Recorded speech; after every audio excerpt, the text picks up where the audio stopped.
This is the TEQ Magazine Paper Cut, and I am Jonathan Kirsting, the Associate Publisher of TEQ Magazine, and inside this issue, it is all about women in technology. It's a must-read issue. Be careful when you read it, you might get a paper cut.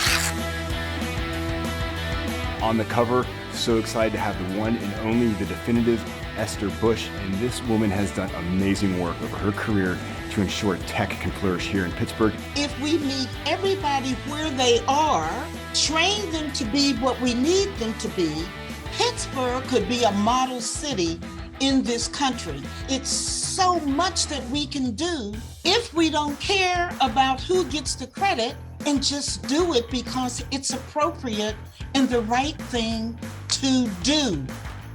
So when it comes to all things workforce development at the Pittsburgh Technology Council, Marie Poloni is on the scene, and we're talking about our Launch program. Launch is our program for high school girls. It is a leadership in STEM program really focused on 10th and 11th grade girls. So we bring in women who are professionals working in STEM. They talk in a panel discussion. They mentor the girls one-on-one. That's what it's all about.